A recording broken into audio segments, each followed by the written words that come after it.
Hi, is this live now? If anyone can confirm in the chat panel.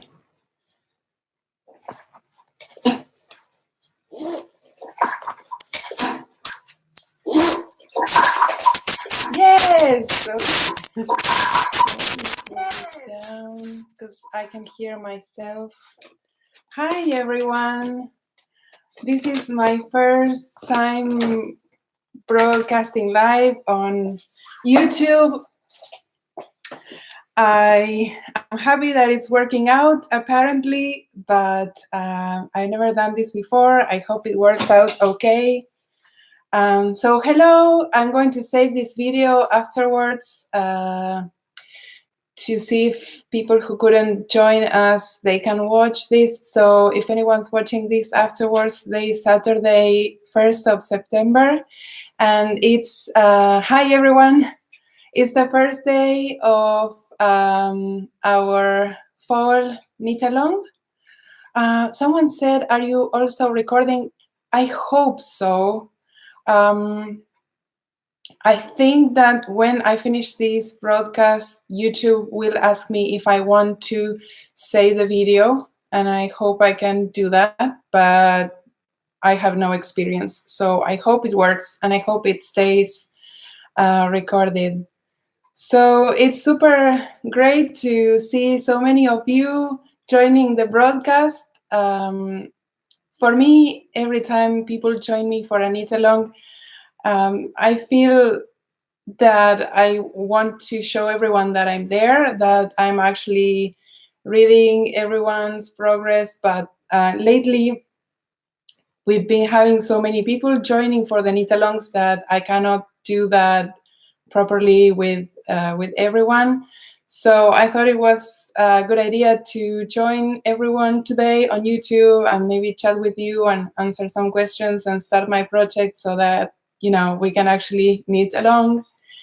So I see everyone's comments on the right side of my screen, but they're moving way too fast, and I cannot say hello to everyone, but I'm seeing everyone. Like the last messages are from Ulrike and Beth, and I also see Dorothy and Debbie and Josie and Kim and everyone. So this is amazing.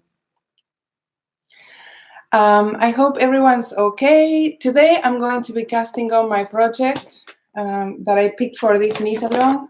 I'm going to be making this hat.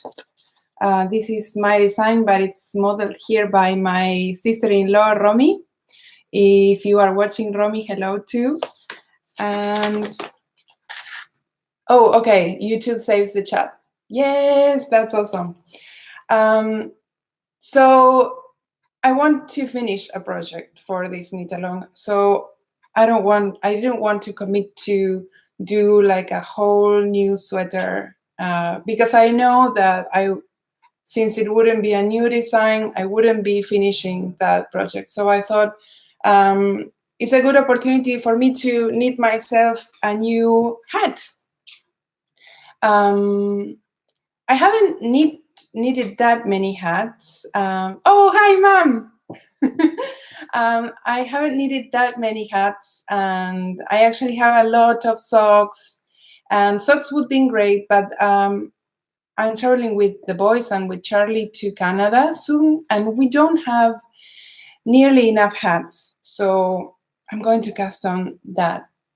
So my project says, the project comes in two sizes. It has a smaller size and a larger size.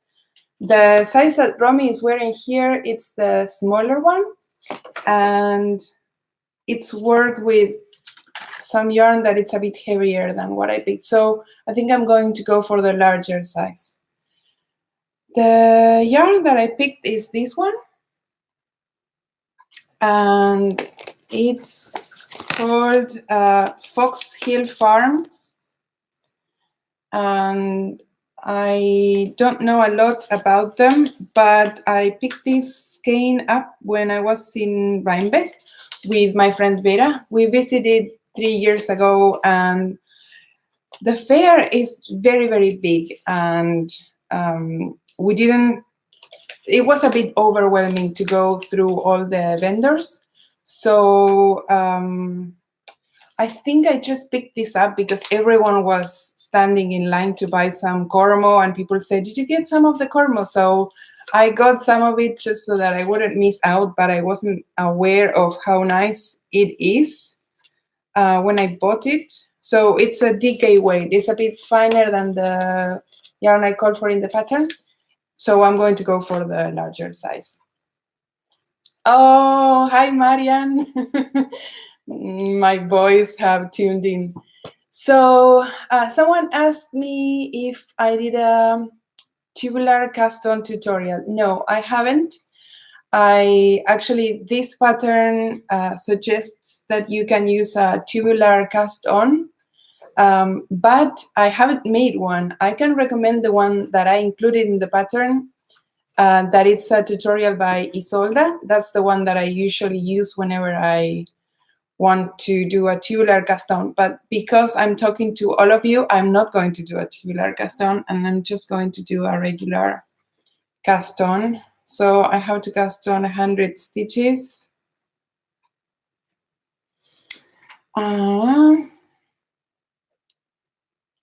Someone says, dragonflies jumper. Should the pattern swatch be knit in the round? Well, that would be technically the best way to swatch in the round. However, I have to admit that I very rarely swatch in the round. I always work my swatches flat just because they are faster, and I don't have such a big difference between my tension knitting with knitting flat compared to knitting in the round. So if your tension is usually more or less the same, then I'd say you're okay swatching flat. I think it will be a lot easier. Diane says that Cormo is the best. Have you worked with it before? Someone else says, what is the most popular pattern being knit in your knit along this year? Okay, so yesterday I took the whole day going through all the lists, and the nice thing, okay, let me go back a bit. This year and last year we used Google Forms for people to sign themselves up, and therefore we didn't have to do so much work signing people up manually. So in order to sign up, you had to access a form and fill in a lot of information about what pattern you are going to make and what category of pattern it is. And that's super great because that allowed us to build categories and then like group people according to the type of projects they were making, but also we could see very easily, just sorting out the columns, we could see which were the patterns that people were knitting the most. So this year, the patterns that I published during the last year were probably the most popular ones, just because people hadn't made them in previous knit-alongs. So Fading Point was very popular for a wrap. For shawls, Slow Curves and Hipster probably were the two most popular ones. And for sweaters, the most popular were the easy ones, so both fingering and bulky weight ones, but especially the bulky weight one, which is the fastest to make.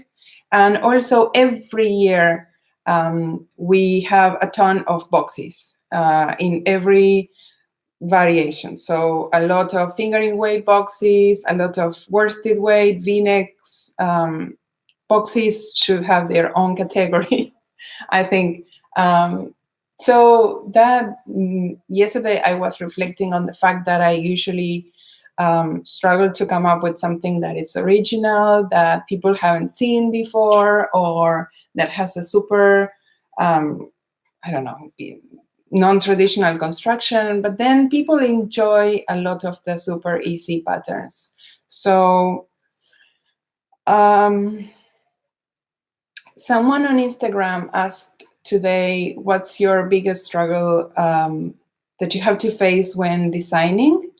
And I would have to say that it's trying to ignore the fact that someone might have made whatever you're thinking about before. I have said this a million times. I say it in my classes too. People say, what if you have this idea and you complete that project and you come up with the whole design and you write the pattern and everything, and then someone else has already published that idea. And I compare that to the way in which we buy ready to wear, right? So I have, I don't know how many pairs of jeans, but I have many. And I would say that all of them look exactly the same because there's a particular style that I like. I like skinny jeans with mid-rise. But I buy these jeans from different makers, and when I wear them, they probably look the same, but I still want to try, or I want to support different brands, or I love the fabric that they both use. So with knitting patterns, I feel like perhaps someone wants to knit the same old plain sweater, but they want to read from my instructions, and then they want to knit another plain sweater and they want to knit from someone else's instructions. And the finished results will be the same or very similar, but the experience will be completely different. So I try to remind myself that it's okay to continue writing patterns for simple things because people actually really want to work on things that are not so challenging and that yield really nice results that they like to wear. Okay, going back to the knit along, someone asked me, what is the total number of participants in the knit along? So yesterday we counted the total number of projects and we had 4,600 people, 4,600 projects signed up for the knit along. But apparently there were like waves of people signing up for the knit along at the same time, and there might have been glitches when people were filling in the Google Forms because we have at least 50 people reporting that they had duplicate patterns entries. So we need to go through all of those projects again. We have to delete those projects that are duplicate, but I think that it's something like 4,400 probably after we clear up all the duplicate projects. To be honest, there are people who actually sign up for the same project twice or 3 times because they plan to make 2 or 3 pairs of socks. So we couldn't automatically eliminate those entries that were from the same person with the same pattern because some people, signed up specifically for that. But this year we had a lot of glitches like that. So my friend Nash, who's also the dedicated moderator for this knit along, hi Nash, she will be having to fix all of those things manually, and it's going to take a while. Okay, so someone says, I didn't know we had to sign up before the start date. I will still post my projects. So sorry to have missed it. Absolutely. We set up a date that you had to sign up before, just because when we sort out all the prices that we have, by the way, thank you all of my sponsors so much. We need to know who is knitting and what they are knitting and when they are knitting it, and we can only keep track of that using the number that the spreadsheet on Google gives you for your project. So we couldn't leave that open indefinitely, just because we also needed to arrange people in different groups and teams. And if we left that open, that meant that every week Nash and I would have to go through the signups and add new people to the Earborn list. And some people might drop out, some new people might join in, and then we would have to be working too much. That also means that instead of having time to chat with everyone on the forums, we would have to do admin work, and it's just not fun. But also, if you didn't make it into the sign up date, if you didn't sign up before that, that's not a problem. Our forums and our groups are always open. We don't ban everyone from participating. We would love everyone to join. The only difference with those people who did sign up before the date is that they are eligible for prizes. That's the only difference. Our knit-alongs are always just chatter and friendship and encouragement. We have so many participants who are so eager to help. It's amazing. Even going through the thread where people need to post about corrections, there's like a guardian angel who is helping people find their projects within the groups. So that's really, really super nice. I'm using a long tail cast on. I don't know who asked that, but yeah. What technique cast on do you use? When I am using circular needles, because I don't always use circular needles, I use straight needles too. When I use circulars, I use the long tail cast on. So I am not good doing tutorials. You will probably never see a tutorial from me because I cannot explain the steps, but this is what I do. If anyone understands what I'm doing, I think this is the traditional Gaston, long tail Gaston. I should probably soon count my stitches. If I am knitting, no, I'm English style, sorry. If I'm knitting on straight needles, like this project, when I cast on, I put one needle under my armpit and I do a backward loops, then I knit my stitch and then I pull it off the needle like that. And that's how I cast on stitches with straight needles. Whew, I'm a bit exhausted of talking so quickly.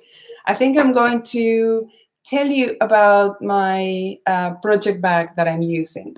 So since this is going to be saved as a regular journal episode, this is journal number 22 of Joji's Journal 2, where I talk about my works in progress, and I also talk about some sewing that I've been making lately, just in case someone hasn't watched the journal before. So this week I have been sewing a lot. I'm not going to show you everything that I sewed because I've been sewing a lot. But one of the things that I sewed is this new project bag where I'll be keeping my hat. And I have to say, this was a nightmare to make. So let me tell you what happened. First of all, I've been wanting to make project bags for some friends that I'm meeting at the end of September in Canada. So I'm meeting my friend Diane, Suburban Stitcher, and Vera, and my friend Carson, and Helen from Curious Handmade, and Tracy and Jody, and I think I said Miyoko. So we're all sharing a house before we go to Knit City. And I thought I would bring my roommates a handmade gift. So I had been thinking for a long time, what can I make them that it's handmade? Many of them are bag makers themselves. What can I make them? So I had this idea of using some of the canvas that I've been waxing at home. And I also wanted to include a leather handle because I had been adding these leather handles to some stuff. And so I And I also wanted to do a zipper, just because I thought zippers would be a bit easier or tidier to make than a drawstring bag. Um, so I don't know what I thought, but anyway, I came up with this concept. I bought a pattern. I don't remember whose pattern it was. It was a pattern on Etsy. I will try to include it in the show notes if I can save this video. But I bought that pattern on Etsy. It's a super basic zipper pouch pattern, and I decided to divide the top panel to sew this handle inside. That was probably the worst idea because it doesn't work really well. As you can see, the handle probably will soon poke through my fabric. And also my machine hated doing that. I couldn't like move my machine through it. So it was really, really bad idea. And the whole thing, it just didn't turn out at all great looking. So if you see the seams there inside, they are very uneven, and I had to stop here my top stitching and then manually move my machine over my leather. It was a nightmare. So I posted about this on Instagram. I'm dropping my post.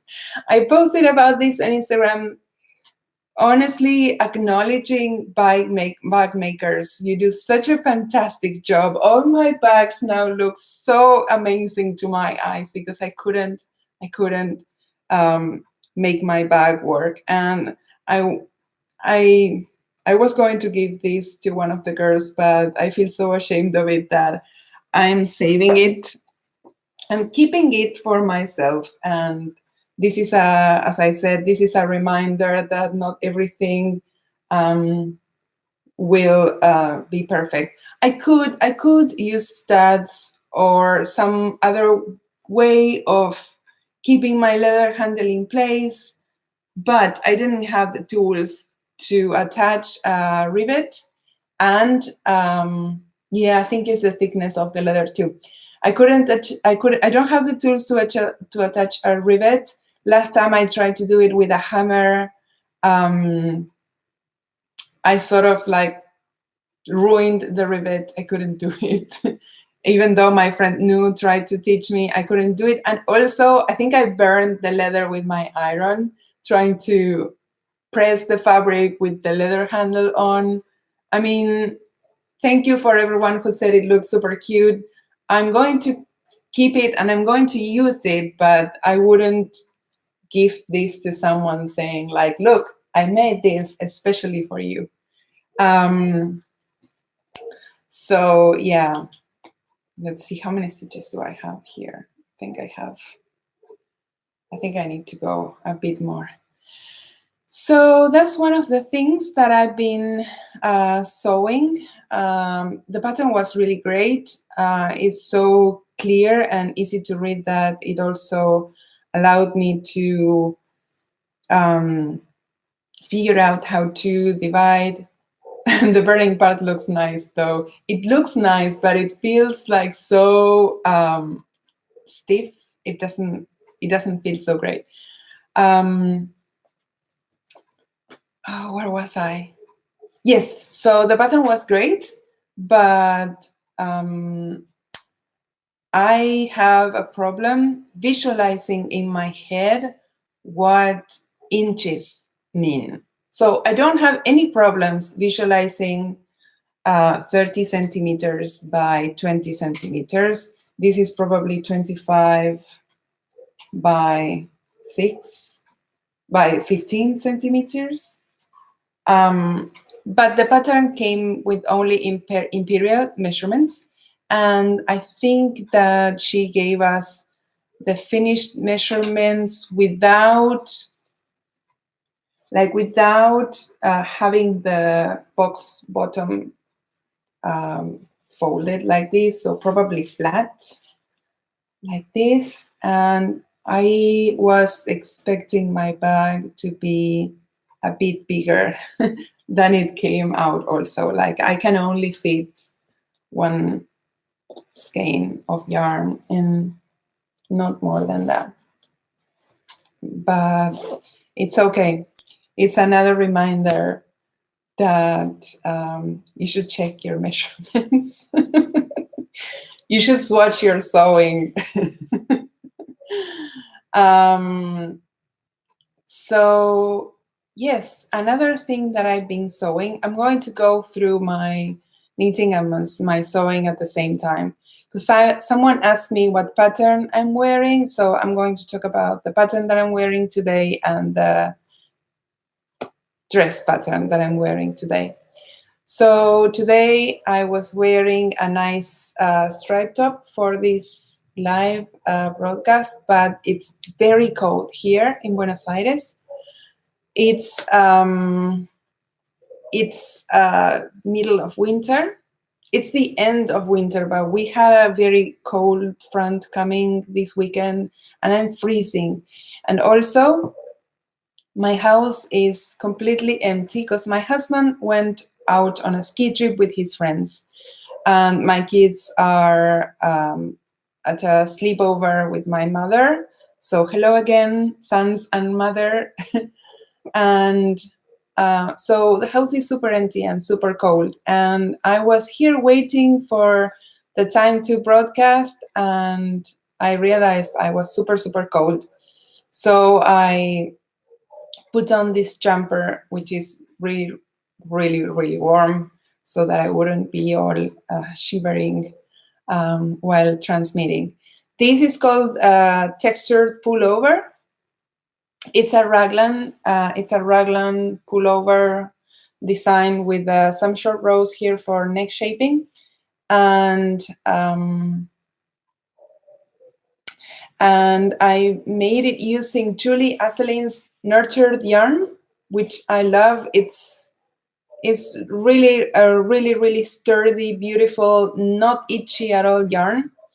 So it's this very woolly, sheepy looking yarn. It's a heavy worsted, and I used 2 different colors of the same. I don't remember. They had like, the colorways had like what I call a fantasy name.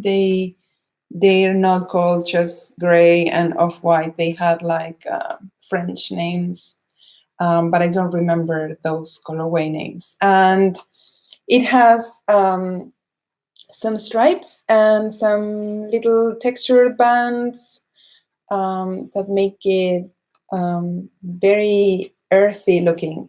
And I'm also wearing something that I sewed this week. This is my new dungaree dress that I finished sewing last weekend. And I have been wearing it all week. I don't think I took this off because it's super, super comfortable to wear. I feel more comfortable at home wearing leggings rather than jeans, but sometimes leggings make me feel that I'm still wearing my pajamas. So I think this actually looks kind of better, but kind of worse also. I don't know. I really love it, but I think I should have made a size smaller or made some adjustments. So let me tell you a bit about my dungarees in case you want to make some for yourself too, to show off all your pretty jumpers if you don't want to wear jeans all the time. This is the Roberts collection pattern by Marilla Walker. Marilla Walker might be my favorite sewing pattern designer ever. And in my short sewing life, I have adopted her as my sewing guru. And This is a small collection of patterns that you can buy via her Shopify store. I think that I paid £7 for the whole collection.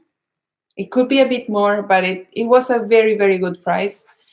And it comes with instructions to make this dress. And you can use the same top to make dungaree trousers. And then there's a version with the trousers and like a full t-shirt top with some buttons, like a jumpsuit. And also something that I couldn't resist sewing, you can use some of the pattern pieces to make a top. So you buy one pattern and you get a jumpsuit pattern, trousers, dungarees pattern, dungaree dress pattern, and a top pattern. This is the top that comes with the pattern. It's the view D, I think. And what I love about it is that it has these diagonal seams in the back, which is similar to the way the jumpsuit in that collection is constructed. So for this top, I used some Liberty linen that I bought from Liberty itself when I visited London. And the funny thing is that I was browsing through their fabrics and I kept thinking that their fabrics were a bit pricey for my budget. But I thought, well, but I'm here. I need to bring something home. What can I bring? What can I buy that it's worth it? I couldn't afford to buy a lot of it. So I thought, okay, I'm gonna buy something to make myself a top.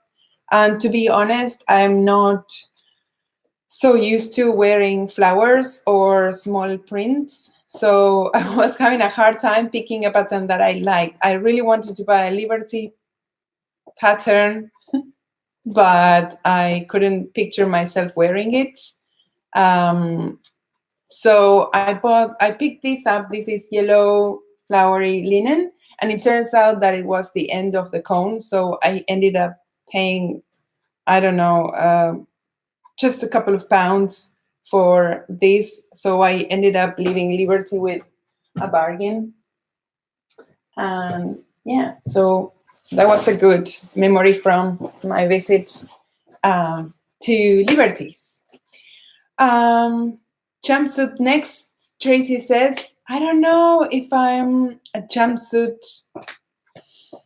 I don't know if a jumpsuit would suit my shape, but maybe. I don't want to sew things that I wouldn't buy at a store necessarily, but I can see that sewing has been changing a bit the way I see and perceive clothes also. So maybe. Someone says, tell me about the yarn behind you. I love it. Okay, I'm going to talk about this. And I also am going to talk about one question that I received on Instagram. This is my stash. I have my stash all over the house, and my stash is stored like this. I don't have moths here at the house, so, or at least I inspect these skeins every few months. I rearrange them, but I haven't seen any signs of moths, so I'm not concerned that I might have yarn ruined. So I like to keep it on site so that I can get inspiration, or anytime I want a specific color, I can come here. And I don't know if you can see, the top shelf is also arranged by color. We have more shelves downstairs that have a similar color progression. I just put some skeins, some newer skeins, I put them downstairs, and some I put them here upstairs. And then this on top is yarn that probably I have used before for some design, so I might not use it again so that I don't repeat myself, but it's there. Sorry.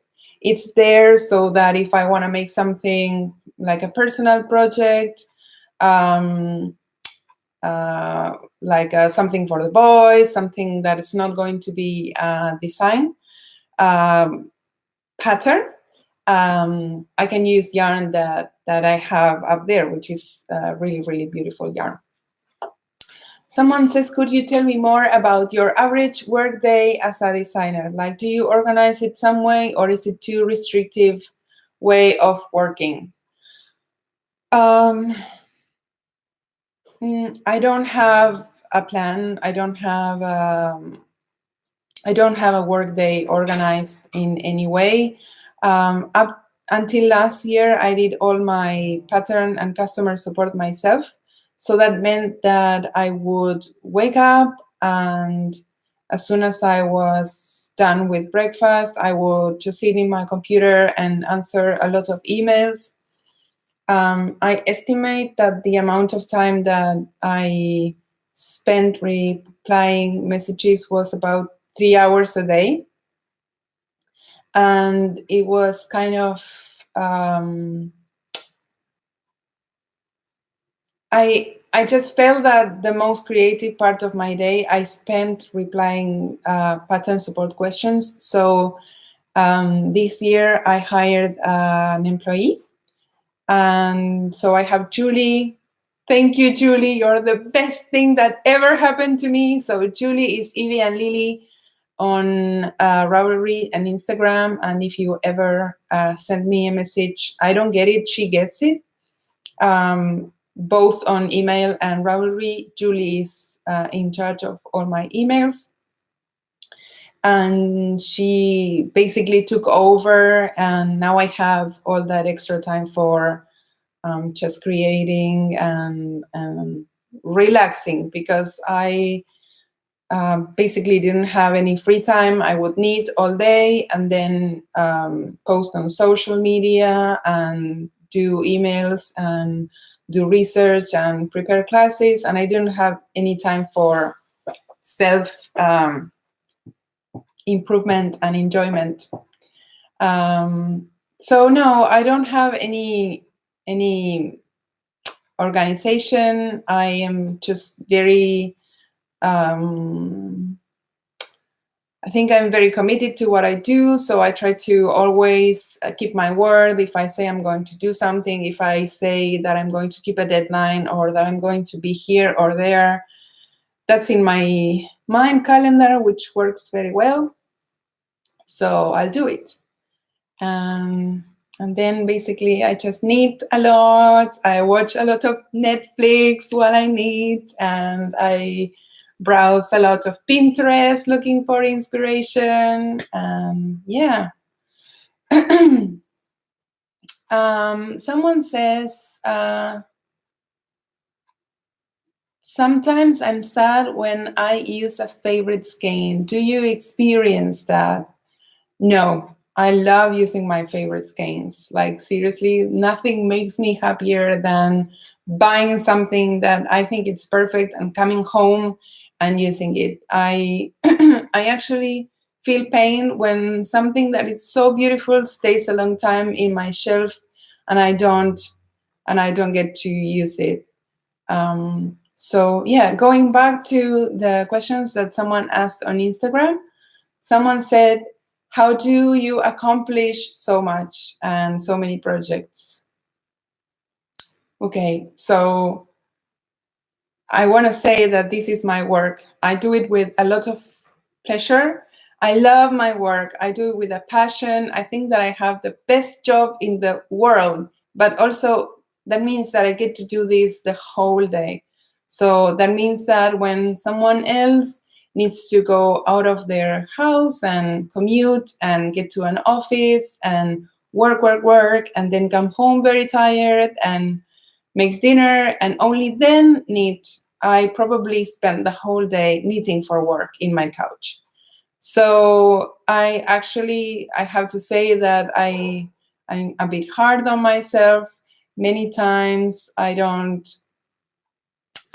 think that I have accomplished enough. I don't think that I'm producing enough, or that I'm not doing it the best way that I possibly could, or that it didn't come out as I expected. So I think, thank you for saying that I accomplished so much. But yeah, it's because this is what I have to do all day. I'm by B, I'm wearing the textured pullover. So, okay, let's see what else, what other questions we had on Instagram. What resources do you recommend for beginner knitters working your patterns? This was the first question popping up on Instagram by Wild Mountain, I think, or Wild MTN.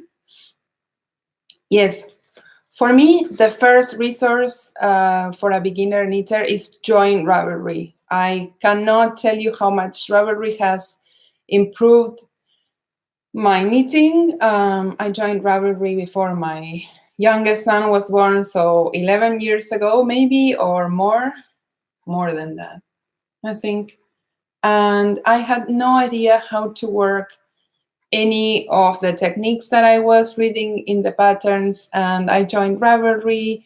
And for me, the greatest resource Ravelry provides us with is the fact that you can actually connect with everyone else, or at least a lot of people who have knitted the exact same pattern, and have everything into this massive database where people can friend each other and they can ask questions, and you can read the notes that other people made on that particular design. I'm learning how to sew this year, and even though Instagram is a great resource, and then there's also the Fold line, which is a sewing community that I'm trying to get to know, I would love it for there to be a sewing Ravelry, and I don't think it's the same. So first resource, Ravelry. Stay connected to Ravelry. Stay present there. My love for Ravelry is the reason why I host my knit-alongs there and not on other platform. It's because I really think we get the most when we connect through Ravelry. So that's why I'm hosting the knit-along there, to bring you back a bit to the place where we all met for the first time. And the second resource is maybe find a good book to inspire your knitting. Not a technique book, but I was looking in my library and I couldn't find the one that I was going to recommend, but I found this other one. So the first knitting book that I bought was a book by the same author, Elizabeth Zimmerman, who many of you know. And the first book I bought is called Knitting Without Tears. And I think the knitting workshop touches a lot of the same topics as Knitting Without Tears. And when I read Knitting Without Tears, it was very liberating because Elizabeth Zimmerman explains a lot of the techniques used in patterns, and she explains the logic behind sweater construction and shawl construction, and I don't know, any kind of knitting project construction. So reading that book made me sort of understand the way of thinking of the designers that I was knitting from before becoming a designer myself. So I recommend getting one of Elizabeth Zimmerman's books. And specifically for my patterns, I don't think that I use very difficult techniques in my patterns. I don't, or at least they don't look so difficult to me. but I do use a lot of short rows, probably for every design. So getting some practice with short rows, finding your favorite short row tutorial either on YouTube or on a podcast or blog, then that will give you a very good stepping stone for knitting any of my patterns. Okay, so someone says, is Elizabeth Zimmerman your knitting guru? I really like her books. I wouldn't say she's my knitting guru. I don't agree with everything she says, but I really, really admire her way of writing and describing the knitting process, and it feels so liberating. My knitting guru is my mom because she taught me how to knit. So even though she now depends on my help to knit everything, my mom is always my knitting guru because she gave me that gift. Okay, so Terry asks, when did you publish your first design to start your career? I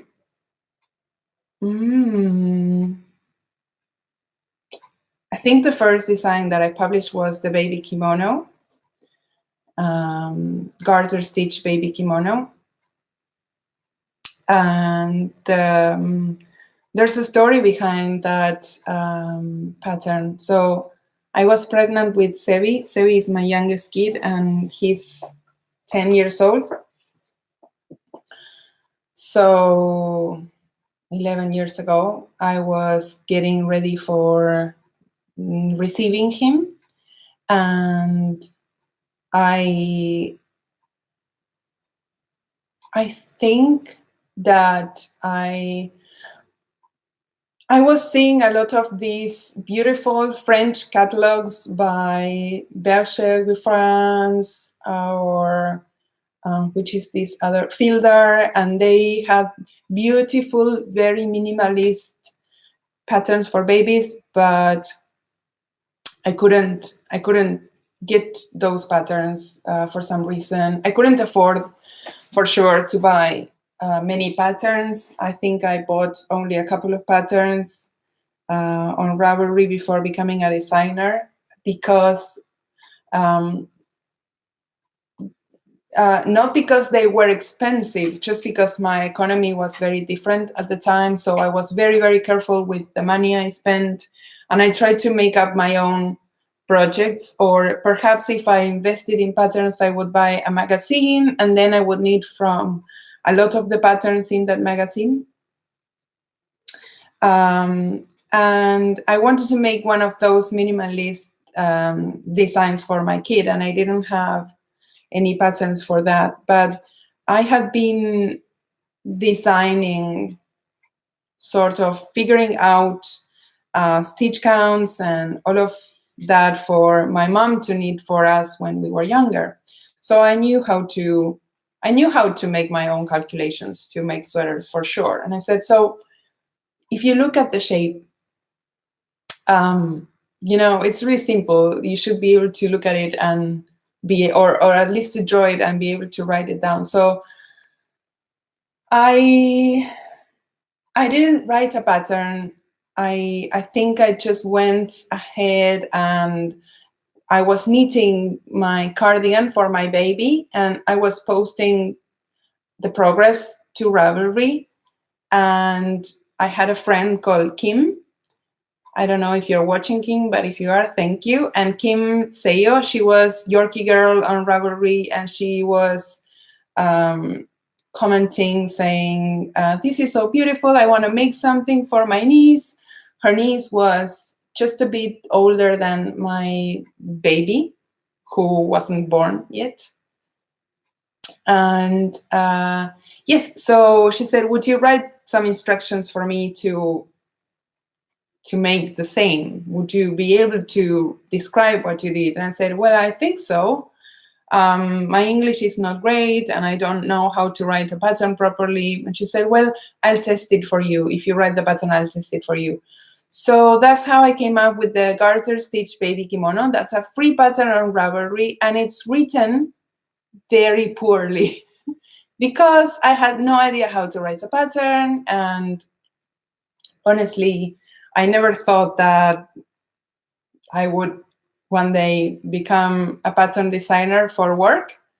So if you take a look at that pattern, it's really sweet, but it's written just like the way I would knit it as an Argentine knitter. It's different than other knitters from the US or even in Europe. So some people have suggested that I update that pattern, since now I write supposedly a bit better, or my instructions are a bit clearer than that. But also I feel like that pattern is a testament to how much one can improve through the years, and it's sort of like a vintage memory of what I was like, or what I wrote like when I was pregnant with my baby. So I don't think I will be updating that pattern. It's like an heirloom for me. Okay, so let's see what else. Someone's talking about cheese a lot. Just a sec. Okay. Another question that I got is, do you ever get wrist or hand pain from knitting, and what do you do for it? I don't get usually a lot of wrist pain, even though I knit a long time. And I think it's because I use two different knitting styles when I knit on circular needles, or when I knit on straight needles. So when I knit with circulars, at some point I will have to count these stitches, so you'll have to wait for me. I basically use my wrists a lot, so I knit English style, so this is how I move my hands. And when I knit on straight needles, like this project here, that I'm going to tell you about in a moment, when I knit with straight needles, I basically hold the weight of the knitting with my armpit, and therefore my wrists don't get so much stress, and it's good that I can sort of move from one technique to the other one. So whenever I have tired wrists, I can move to the straight needles, which can make my neck a bit stiff. And then when my shoulders and my neck are stiff, I move back to circular needles. Not the same project. I usually have one of them going on straight needles, and then the other one on circular needles. Do you ever get tired of knitting, or do you just love it so much that you don't lose your knitting mojo? How do you overcome designer's block? I do get tired of my knitting, for sure, especially if I cannot knit whatever I want.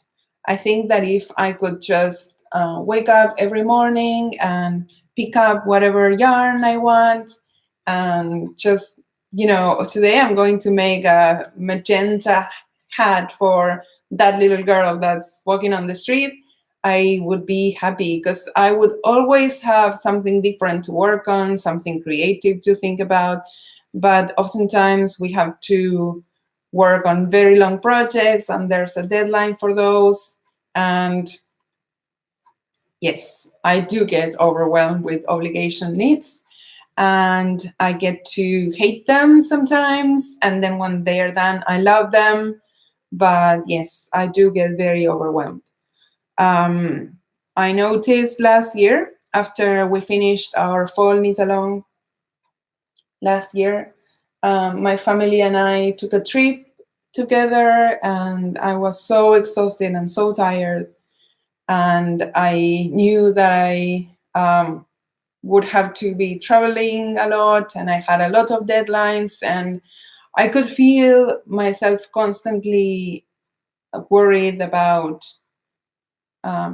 other people's work. Like I had to finish this design for this magazine, and I had submitted to that magazine, but the deadline was not something that I was enjoying.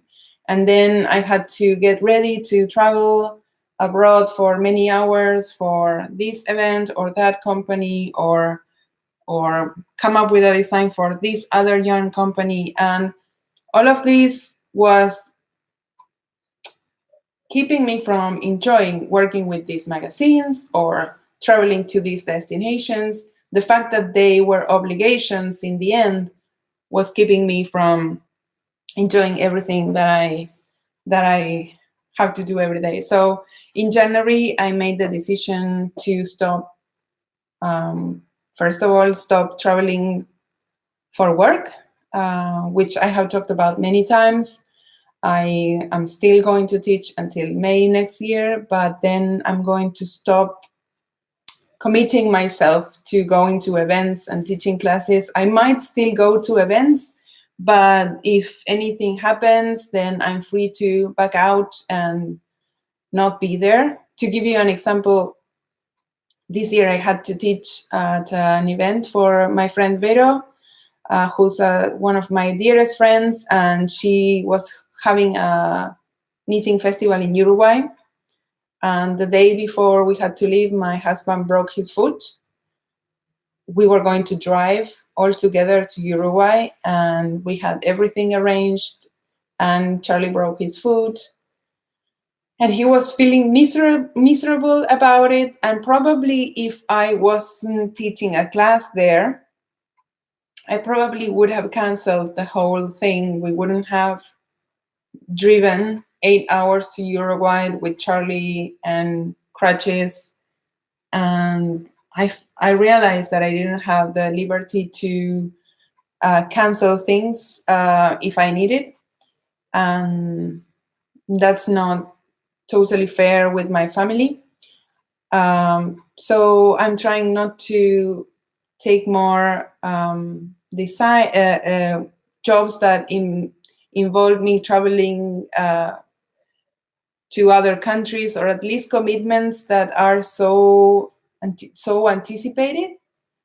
And also I'm trying not to commit to working with companies that expect me to come up with a design by a certain date. So I'm still working on past deadlines. I think I'll be working on past deadlines for the next year too. But that's my goal, so that I don't keep feeling overwhelmed or sick or tired of obligation. And then I can share everything that I'm making with you. Yes. And then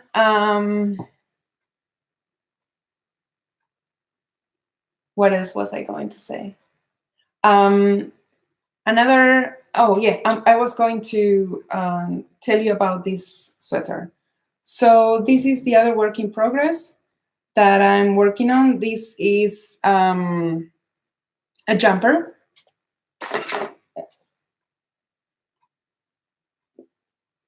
And sorry, I shouldn't have joined the yarn there. So this is going to be like a boxy, wide jumper in garter stitch, very simple. And it has drop shoulders.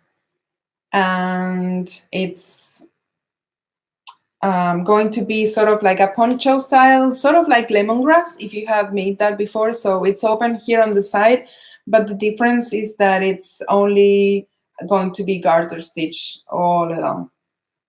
And I'm using this amazing yarn. This yarn is by Woolfolk. It's called Luft, and it has like a cotton core. and you have merino fibers. Just some people say they are blown into the cotton core, but I don't know if that's the term. It's like they're entangled in the core.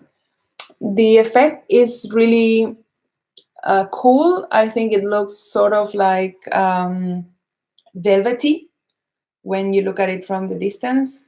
And yeah, I'm really enjoying this. This is the project that I knit on when I'm reading, which is something that I try to do more, not so much Netflix and a bit more reading. And when I'm reading, I sort of cannot look at my knitting and then go back to the book and find where I was immediately. So I need a project that I don't have to look at all. And this is the best. When I'm knitting and watching TV, I can look at my knitting and maybe work a cable or work lace pattern, and yeah, and then I can go back to the TV, and the movie is still going on or the show is still going on.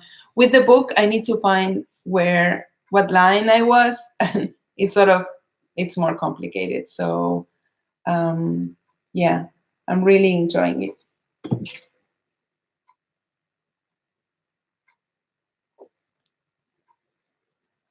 A bit of coffee. Okay, now that you don't have so many questions, I'm reading a book called Mr. Mercedes by Stephen King. Now that you don't have so many questions right this moment, I'm going to count my stitches to see how many more I have to cast on.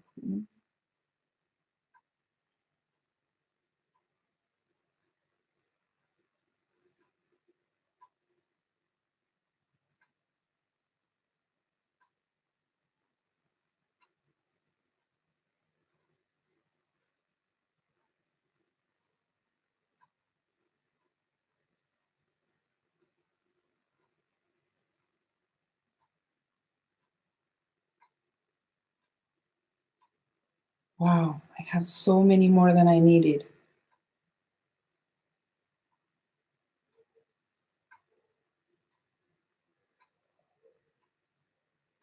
Okay, I need to drop 31 stitches.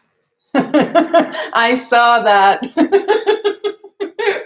Vero, you were so mean. I was counting and and I was thinking, how many of you are shouting at the TV all these numbers to make me lose my count? But I'm alone. You cannot do that. Okay, 2, 4, 6, 8, 10, 12, 14, 16, 18, 20, 20, 22, 24, 26, 28, 30, 31. Okay. Yes, you did. I know you all did.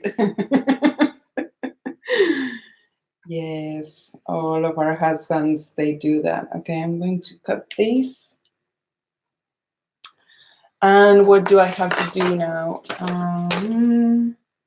Okay, cast on 100 stitches and then work a 2x2 rib. Okay, back to my book. I am reading a book by Stephen King called Mr. Mercedes. Actually, the bookworm in the family is my eldest son. His name is Nano, and he's soon going to be 12 years old, but he has read everything there was to read ever. And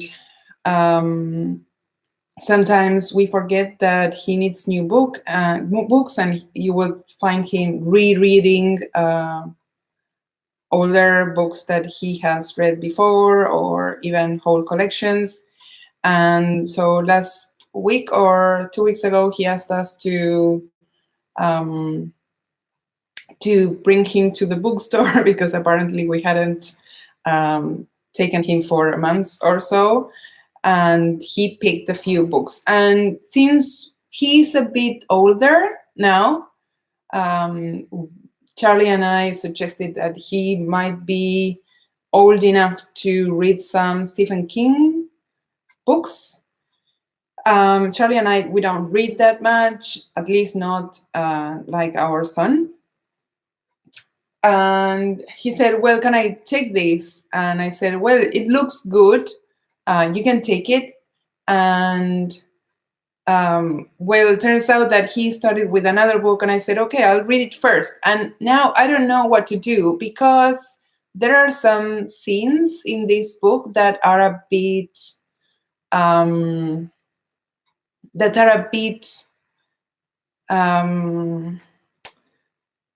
they have sex content in them, and it's not like regular sex content. It's a bit, how would you say this in YouTube live broadcast? But it's, the subject is a bit disturbed, and so it's not regular sex content. So I don't know if I can give it to him anyway, because he's probably read these things before. I haven't read all the books.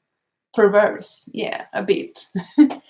And graphic, maybe too. Not completely graphic, but maybe. He's obviously read these things somewhere before. I don't want to be naive thinking that my boy, who's almost 12 years old, hasn't read anything regarding sex. He's obviously read some of these, but it disturbed me reading these things. So I don't know. And I mean, if the book is at home, he will eventually read it. So I don't know if I should act like, oh, this is so serious, you shouldn't read it because this is, terrible for you to read, or if I should just leave the book there, not give it to him, just leave the book there and ask him, okay, when you read that book, if you have any questions about that perverse man, just let me know. So I think I'm going to do that. I'm not going to tell him like, oh, you should read this book because it's super awesome. But I know that he will pick it up. I remember picking up some of my father's books that weren't probably suitable for my age either. And it sort of helped me understand a few things also that I was a bit shy to ask my parents. So I don't know. Someone read The Exorcist when she was 10, so he's probably not. Speaking of that, I remember once going to a birthday party.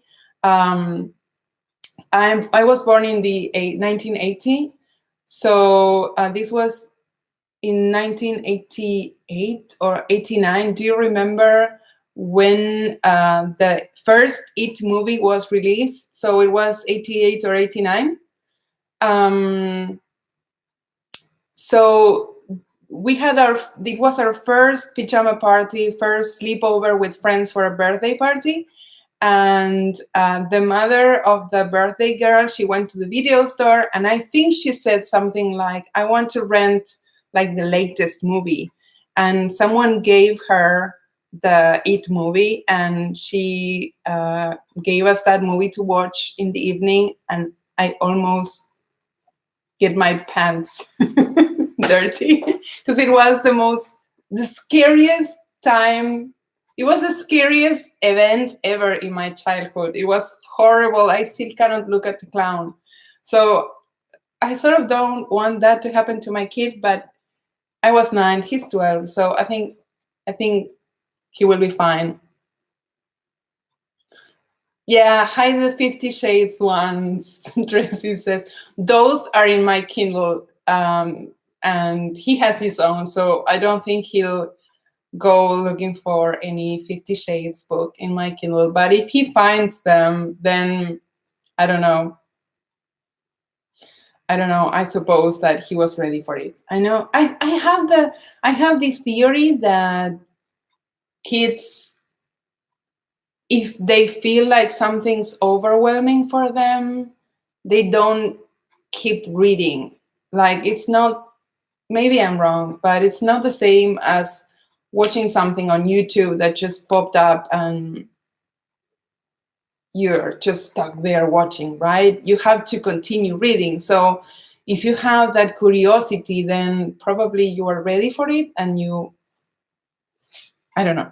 That's what I'm going to do now after all your advice there on the right column. I couldn't read it. I don't know. I didn't read it either. It's so creepy. It's so creepy. Anyway, that's what we're giving our 12-year-old. We're giving him Stephen King's literature. Please don't hate me. I know there are better things. Trust me, he's read some pretty amazing fantasy and young adults collections, and he's a great kid. I'm so proud of him. He's the best. Anyway, let's go back to knitting. I'm going to show you my other work in progress.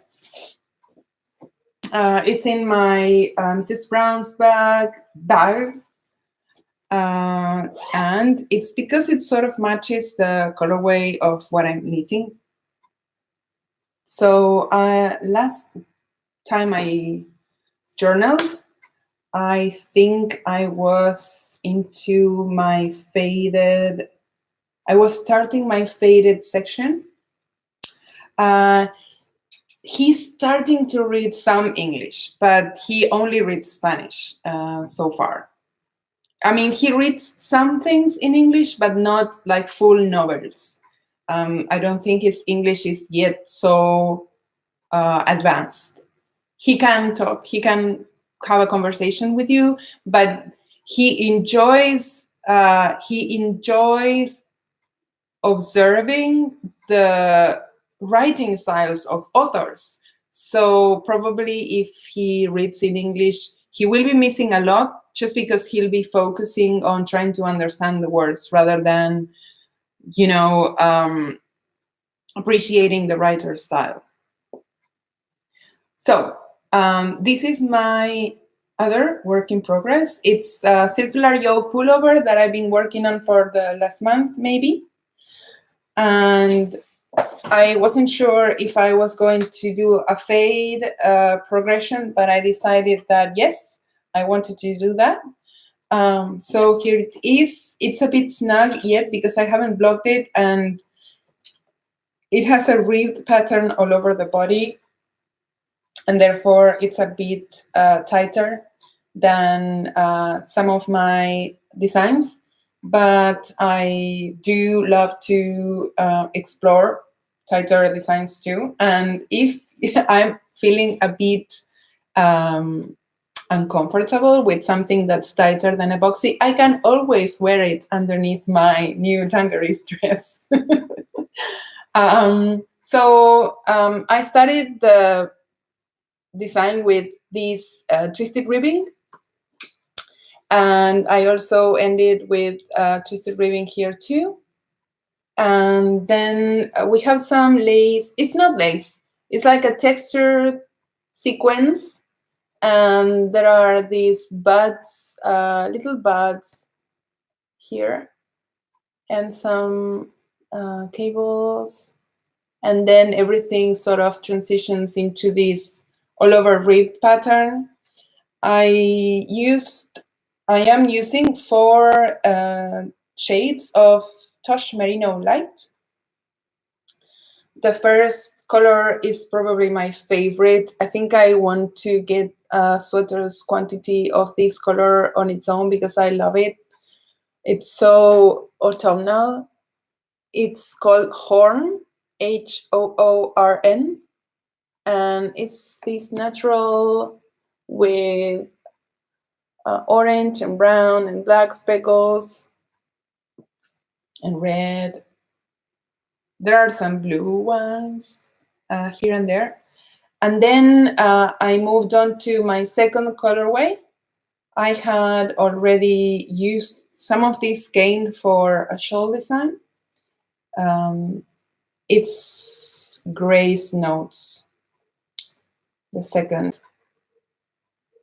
And it's sort of like a lilac lilac gray.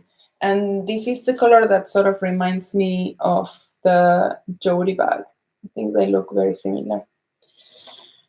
And then I moved on to my third color,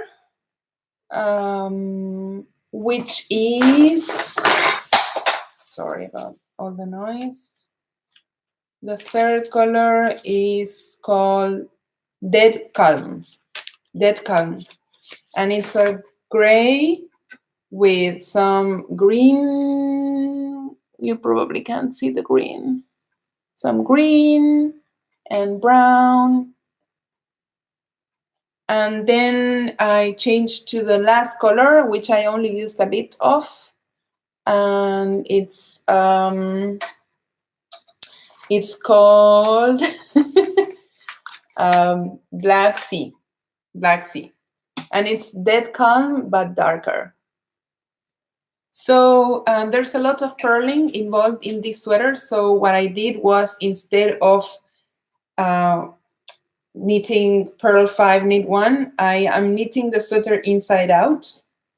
So I actually, when I reached the armhole, after I worked the whole yoke, when I reached the armhole, I turned my project around, and yes, and I am knitting it knit 5 purl 1, which I think it's a lot more convenient than purl 5 knit 1. And now I am on to my first sleeve. There we go. So let's see if you have any questions about this project. Thank you for all the recommendations for Nano. I heard that I can save this chat, so I'm going to look all these up. Don't let him watch the Grocery Girls. That's terrible. Okay, so let's see. Question. I have 2 skeins of single ply. Can I knit with that and mix it up with a 4 ply, or will that look weird? I don't know the ply. I don't know the ply categories. I think the 2 ply. Oh no, I know what you're saying. Okay, so you have the same weight, but single ply yarn like Tosh Merino Light, and then applied yarn like a Tosh sock, for example. Yes, I do that all the time. I mix up all my bases. I even mix up yarns that don't have the same weight or the same texture within the same project, and it looks fabulous. I think that the more you mix them up, the better they look. Okay. Oh, thank you. Kiss and chocolate. A great design to wear under the dungarees. You see, dungarees have given a new life to all my tight-fitting sweaters. I don't have good video recommendations because I can't learn from videos. Someone asked if I have a good recommendation for learning brioche and German short rows in a video tutorial, and I actually am horrible with video tutorials. I just can't learn from them. So I sometimes prefer just photo tutorials. So I don't know. I don't have good recommendations for that. What was the color called? I think it was Dead Calm. You remembered. I didn't know last journal. Okay. Okay. So I am going to continue working on my hat while I tell you about what I'm going to be knitting next. Let's see what I am. Okay, so I am almost done knitting for Interpretations 6. I talked about this many times. Vera and I are going to photo shoot our 6th book in Barcelona.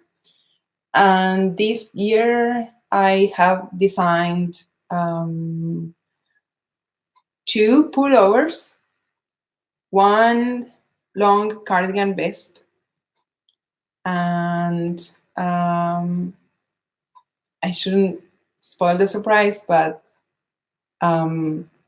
there's going to be the first pair of socks ever in an interpretations book. And also we have I have a triangular shawl and a rectangular wrap. So I'm almost done with those. It was a hard job to keep those a secret, but I think I have shown you a bit, some sneak peeks throughout the journals. I've been showing you some snippets of the things that we've been working on, and we're super excited. And I'm super excited about soon being done with that job. It's a massive job every year to produce interpretations. So I'm very happy. And I have been, oh, thank you, Kimba. I have been toying with the idea of actually producing another collection of my own, which is something that I always think I should do, and I never get a chance because I keep committing to submitting to magazines, or I get too excited about releasing a pattern and then I cannot use that pattern towards my own collection. But yes, in 2015, I released a collection with just my designs. It was called The Authentic Collection, and I really enjoyed working on that. I think those designs, Authentic Collection, it was mine. So I've been thinking of doing a second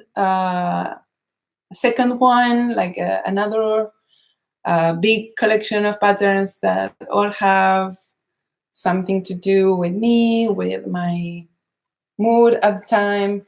And I have a few designs that I don't have plans to release on a certain date that I could keep for that publication. So I'm kind of considering saving a lot of the things that I've been showing you and photograph them all together and come up with an ebook that makes sense. When I make an ebook, I like to include several things, sort of the same thing we do with interpretations. But when I thought of the Authentic Collection, I was very conscious about, including sweaters with different weights of yarn and with different uses, like you have a coat and then you have like a pullover that you can wear underneath your dungarees, and then you have like a fancy cardi that you could wear to go out for dinner, and you had hats and cowls and smaller projects. And so I have been working on a few things that I showed you, a few things that I haven't shown you, and I think it could be a good idea. If you guys could wait, Elton will be released on its own. Don't worry, I will give you the Elton probably in a week or two.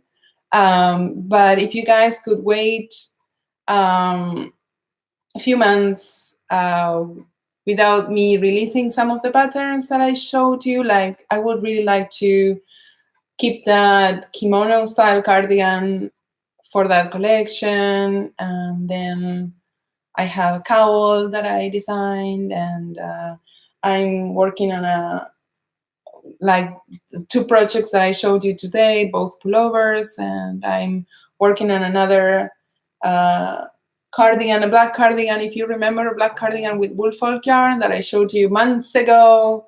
I'm still working on that one. So I was looking at all of these projects together, and I said, well, these are all different, and they could all become a really good collection where anything that you can think of that you might want to knit, you have a pattern for, right? So maybe like a sock and a hat and a cowl and some mittens and a scarf and a shawl. So that's my plan. I have decided that there's always a tying color, like color that brings all of the others together. Every time I come up with a collection, and every time Vera and I come up with a collection together, we we have a common theme. And I think the common theme for this collection will be obviously gray, but also green, like a forest deep green, like this shade of green. You've seen me knitting with it lately. So I have picked up these 3 skeins. This is Tosh Merino DK. It's a single ply DK weight yarn. And I have decided that perhaps this weekend I will start a new shawl that's going to be part of that collection. So for anyone who's asking when's that going to be released, I don't know when I finish, but that shawl is going to be for that collection. And the colors that I just showed you of Merino, Tosh Merino DK, this darker green is called Cactus. This slightly lighter but equally dark, that doesn't make sense. Slightly lighter but equally beautiful green is called Joshua Tree, and the gray, which has a very subtle green hint, is called Pelican. So I'm going to make a 3-color DK weight shawl, because I also listen to my friend Joji a lot, and I know she really likes DK weight shawls. So I'm going to try to make a DK weight shawl that she can work on. Yes, that's all single ply. Jody.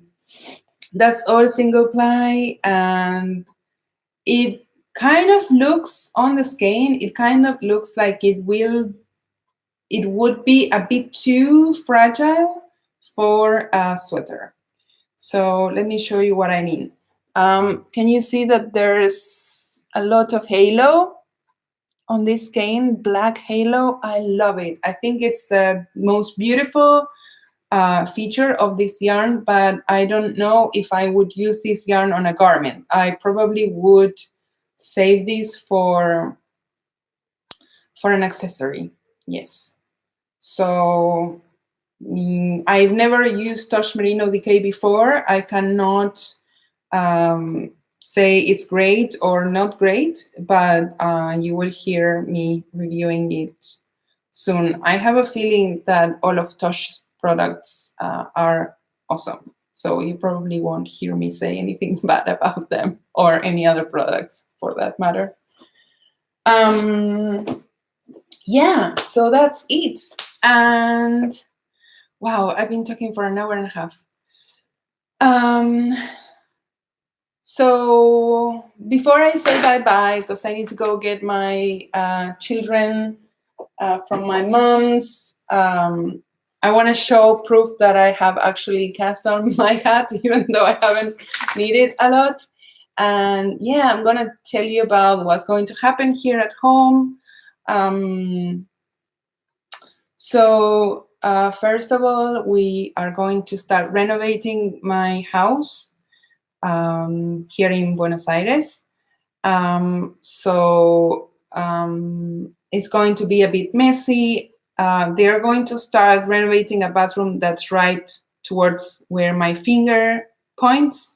So that means that there will be cutting of tiles and some construction work too. So all of these will have to be packed and stored very safely. And therefore, you probably won't see me here podcasting next to my yarn. And also, I'm going to start getting ready for my trip to Canada to meet my friends. And I have to study a bit. I have to get ready for the classes. Decay Boxy, the variation is coming in interpretation 6 for who else? Susan. Susan, you will have to get that book. And yes, so I'm getting ready to go to Canada after teaching in Canada at Need City. My family and I will take a 2-week vacation. So that means that the first weeks of October, I won't be working. I won't be doing forums or knit-alongs or podcasting, but I will leave you in the savvy hands of my moderators, Shannon and Vero and Julie and Nash, who are amazing, and they are ready to host you properly. And I won't pass by Ottawa. If you're interested, I'll tell you how my trip is going to be like. So I'm going to fly into Vancouver, Canada, to have a couple of quiet days with friends, and then I'm going to teach during the festival. And the last day of the festival, my family flies into Vancouver to meet me, and we start our holidays, which are not work related. So we won't be going to any yarn stores, or we won't be doing any other knitting related stuff after Knit City ends. So we are going to get a car in Vancouver. We're going to drive to Whistler, and then all across the Rockies into Jasper National Park, and then down to Banff, and then Calgary. And then we fly into Toronto, and we stay in Toronto for 5 days. We've never been to Niagara Falls, so that's something that we're excited about. And then we fly from Toronto to Buenos Aires, and our itinerary is pretty finished and set, and all the hotels are booked. So please don't start telling us, oh, you should have gone to Montreal or Ottawa or wherever, because we just cannot add more days to the itinerary. So I'll be back home the third week of October, and I'll be catching up with you. I'm pretty sure I'm going to record before leaving, but I'm just telling you that it's going to be a busy end of September, October. And also, for those who don't know, my husband Charlie is the best man in the world. He's like the most generous, kind, and loving husband and father and boyfriend and lover and friend and everything. And he broke his leg a few years back, 3-4 years ago. He broke his leg pretty bad. He hasn't been able to recover from that. He's had a couple of other injuries on that same foot. So he decided to, he and his doctor decided that he's going to undergo surgery again in October. We're kind of scared and excited at the same time. But that means that Charlie is going to be 2 months with his feet up.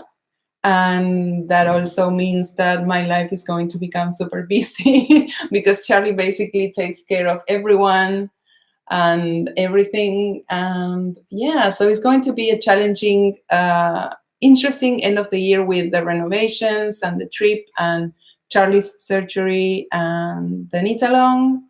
So I don't know how many patterns I can come up with, but I'll be here all the time. And yeah, so that's what my life's going to be, and I hope everything will be okay. Yeah, Kimba says, teach him to knit, he'll recover sooner. Trust me, That's the only thing I haven't convinced Charlie to do. He does everything else, but he just he just won't take up knitting. So yeah, so guys, it's been super fun to do this YouTube live chat. I was very scared. I didn't know if it was going to be something nice, if you guys would enjoy it. But I hope you did. It seems like you did, and I hope to see you in the knit along. My recommendation for the knit along for Hannah and Yona, who sent me their question, is that don't feel like you need to catch up with all the conversation. Don't feel intimidated with the amount of posts that you will see there. If you want to stay up to date, just make sure that you pop by every day, but otherwise just relax, enjoy the knitting along, and just bring the good energy. Thank you all so much for this amazing time together, and I hope to see you guys again for my next regular journal. Bye, everyone.